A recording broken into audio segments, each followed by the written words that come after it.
Shalom, shalom. Soyez bénis, les princesses et servantes de l'Éternel. Aujourd'hui, nous allons apprendre à coudre une robe qu'on appelle robe kaba. Cela nous permettra d'apprendre à utiliser notre patron. Cette robe, j'ai choisi de la faire relâcher, c'est-à-dire pas trop près du corps, mais pas non plus trop ample. Elle est à mi-chemin entre la robe et la tunique. C'est une robe pratique pour rester à la maison comme pour sortir en ville. Nous allons donc commencer avec le matériel. Pour réaliser cette robe kaba, nous aurons besoin de tissu 100% coton, du fil assorti 100% coton, des ciseaux, une craie de couture, notre mètre ruban, une glissière de 40 à 50 cm et notre patron. Nous allons ensuite prendre nos mesures. Étant donné que nous avons notre patron, nous aurons besoin de juste deux mesures, la longueur des manches et la longueur totale de la robe.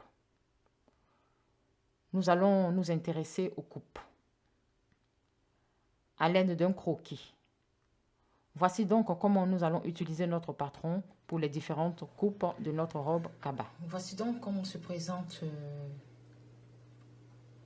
nos patrons, comment nous allons faire nos coupes, nos quatre principales coupes. En fait, nous avons trois coupes, on va dire, parce que le patron, pour le haut de la robe, nous allons le placer deux fois. Nous allons faire deux coupes, les mêmes coupes, mais deux fois. Donc, le patron, il est là. Voilà, ça c'est le patron.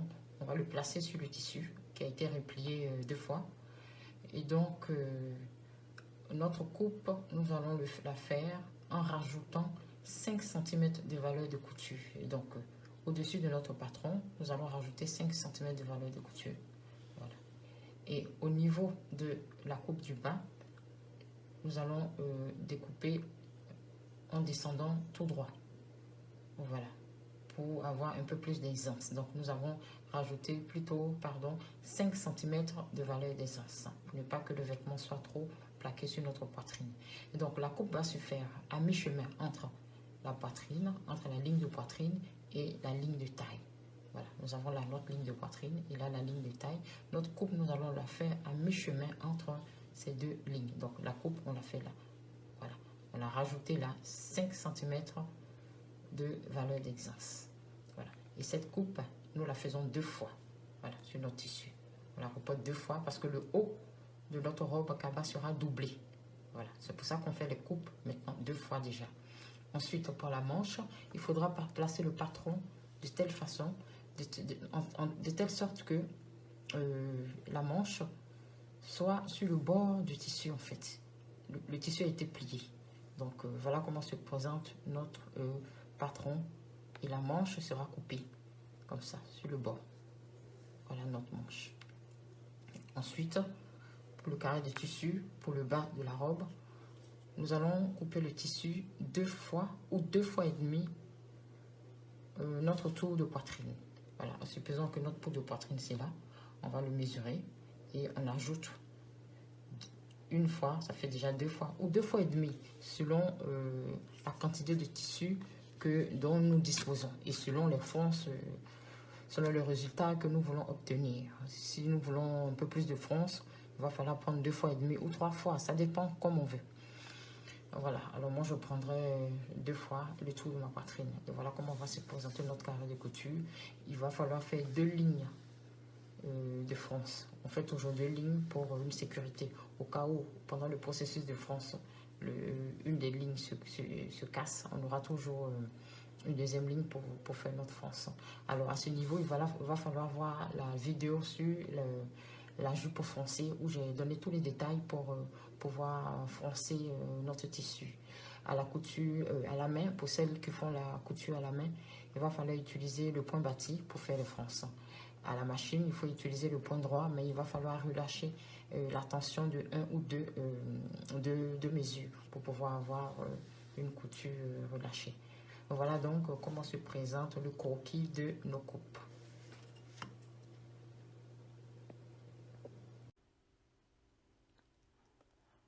Maintenant, nous allons coudre. Commençons par utiliser notre patron. faut l'épingler sur une partie du tissu plié en 4. Une fois le patron posé, il faut y rajouter les valeurs d'aisance à sa convenance. Moi, j'ai rajouté 5 cm de valeur d'aisance, surtout au niveau de l'emmanchure et de la poitrine. Au niveau du cou et de l'épaule, il faut juste rajouter 2 cm. Le haut de la robe s'arrête à mi-chemin entre la poitrine et la taille. Après, nous pouvons faire la coupe 2 fois sur le tissu. 2 fois parce que le haut sera doublé. Pour la manche, il faut la découper non avec le patron, mais à l'aide de la coupe du haut de la robe, comprenant les valeurs d'aisance. J'ai oublié de parler de la mesure du tour de poignet. C'est important pour resserrer notre manche selon la taille de notre poignet. Voici donc toutes nos pièces coupées dans le tissu, pliées en 4.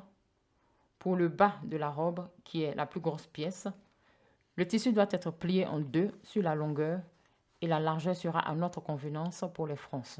2 fois ou 3 fois ou 4 fois notre tour de poitrine. Sur les 2 coupes du haut, nous allons utiliser l'une pour l'avant et l'autre pour l'arrière. C'est ici qu'il faut marquer la différence en reproduisant l'arrondi de l'encolure avant et aussi creuser l'emmanchure. On peut le faire rapidement à main levée en respectant les mesures du patron. 8 cm sur 8 cm pour le col. Ça, c'est les mesures que j'ai prises pour moi, mon encolure. Et on trace la courbe. Il faut rentrer de 1,5 cm à l'intérieur pour la manche. Il faut donc tracer et faire les coupes. Après ceci, nous pouvons les passer à la couture, à la main ou à la machine. Voici donc nos 2 pièces pour le haut de la robe, avant et arrière ou dos. Nous allons replier la pièce dos en 2. Une fois les 2 pièces cousues, et nous allons fendre par le milieu pour la glissière. On va ensuite cranter en faisant des incisions au ciseau. Je vous conseille ici de prendre de petits ciseaux car le risque de fendre la couture est grand. Alors, si vous utilisez de grands ciseaux comme moi, allez-y tout doucement. Après les crans, il faut enlever l'angle de croisement des coutures. Tout cela nous permettra de bien aplatir nos coutures au repassage. Nous allons, après le repassage, assembler les 2 pièces, l'avant et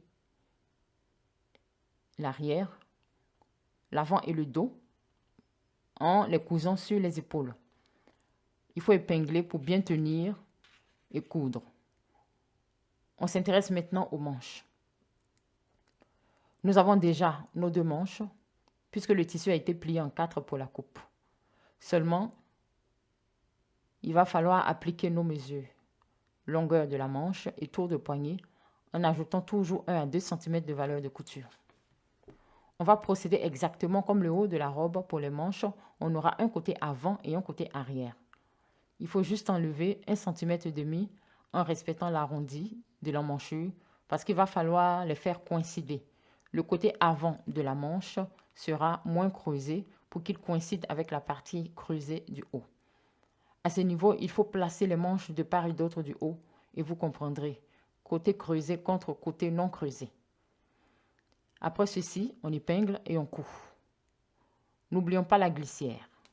Pour la poser, nous allons faire une petite coupe de 8 cm de large sur une longueur correspondant à la longueur de notre haut. Moi, par exemple, je coupais une petite pièce de 38 cm sur 8 cm. Il faut la plier et la fendre en 2 parties égales, 4 cm de large de chaque côté. On va ensuite épingler de part et d'autre des bordures du haut, côté dos. On coud, on replie à l'intérieur et on repasse. Nous obtiendrons donc ceci. Nous pouvons maintenant nous intéresser au bas de la robe. On commence par coudre les 2 lignes de fronce à environ 1 cm du bord. À la main, il faut utiliser le point bâti et à la machine, le point droit en resserrant la tension du fil de 1 ou 2 mesures. Je vous invite à ce niveau à revoir la vidéo sur la jupe froncée. On passe au processus de fronce. On repartit les fronces sur la largeur du haut de la robe en épinglant et on coud. Ne pas oublier de repasser à chaque étape d'assemblage. On s'intéresse maintenant aux bordures, les bords des manches et l'ourlet.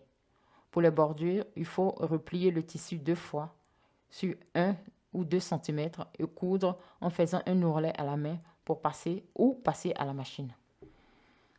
Il ne reste plus qu'à fixer la glissière. C'est le même procédé que sur les vidéos précédentes. On fixe la glissière en épinglant et après on coud. À la machine, on peut changer le pied de biche pour utiliser celui qui est prévu pour les glissières. On aura ainsi fini de réaliser notre robe cabas. Nous sommes à l'aise à l'intérieur comme à l'extérieur. Nous y sommes à l'aise dans cette robe. Voilà. Pour plus d'explications ou des explications particulières, vous pouvez m'écrire. Je laisserai mon mail au bas de cette vidéo. Soyez bénis, les princesses et servantes de l'Éternel. Je suis votre sœur Marie-Victoire. À bientôt pour d'autres vidéos. Shalom.